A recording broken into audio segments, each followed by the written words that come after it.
It's so important for youth and young adults to have their care for climate justice recognized because it is deeply a part of who we are. Climate justice is not only about whales and trees, though whales and trees are super awesome. It's also about how we relate to one another, how we understand that water and air are not resources, but relatives and like part of the body of Christ. I always preach about this from 1 Corinthians 12 when we think, the eye cannot say to the hand because I'm not a hand, I'm not a part of the body, or the foot can't say to the nose because you are not a foot, you should be part of the body. But we cannot say to the trees, I have no need of you. Or when trees exhale, we can inhale.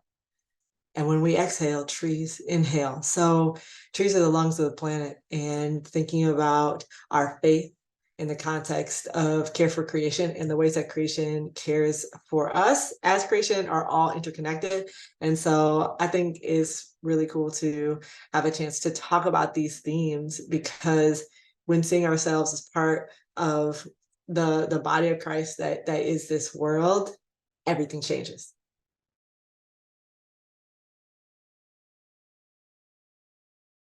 The church's responsibility in terms of caring for the planet is first to check ourselves, because unfortunately, much of church history broadly has been one of planetary degradation. And this is something to grieve.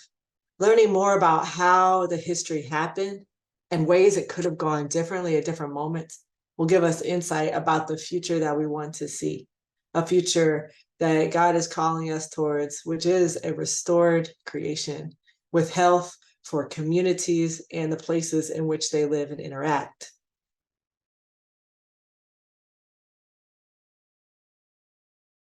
I'm so excited for those who are attending this climate summit to build networks with one another.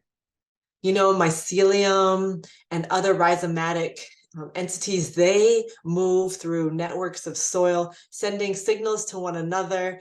And in that same way, when you come to convention, you get to see all of the other people who are active within Mennonite and Anabaptist space. And then when you leave, you feel yourself still a part of that network. And you'll start to run into each other at other places around the country, and you'll start to create types of relationships that can help change the composition of what is happening in society. So this is a moment for us to gather, to learn from one another, and then to go out and spread the message of connection, of renewal, of revival. And so I'm really excited to meet folks from different generations who are working on this and to prepare to stay connected for the rest of our lives.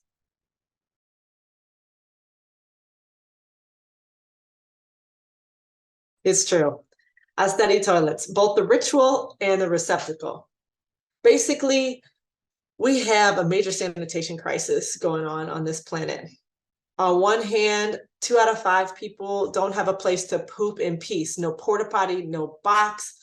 This results in open defecation. And the problem here is that poop carries pathogens, and a lot of those pathogens are being transferred. And then that creates a situation in which it gets into people's food microscopically, but then impacts their bodies as they ingest that food. And overall, young children are impacted. And diarrhea is one of the highest killers of young children worldwide.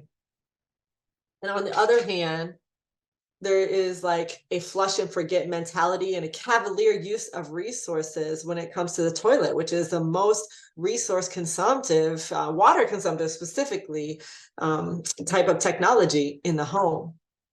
So this is a two-handed sanitation crisis.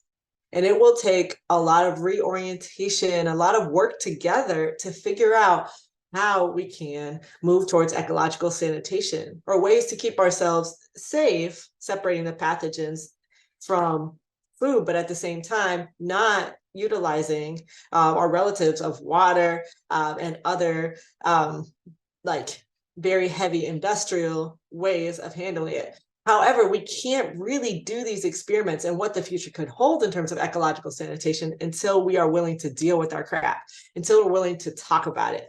So yeah, I might be having a little potty mouth at convention because we have to like be really specific about what is going on with our urine and our feces, our poop and our pee.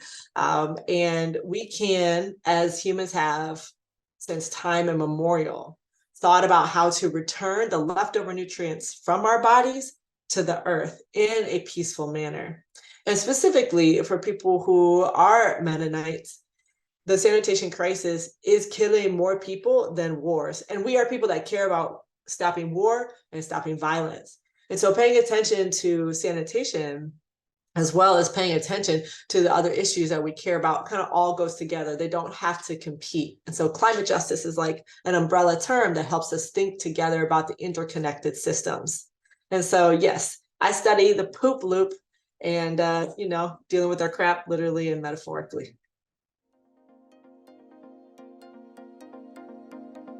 I can't wait to meet you all, and I can't wait to introduce our child to you as well, because I know that she will grow up looking up to you and what you and your generation are doing right now.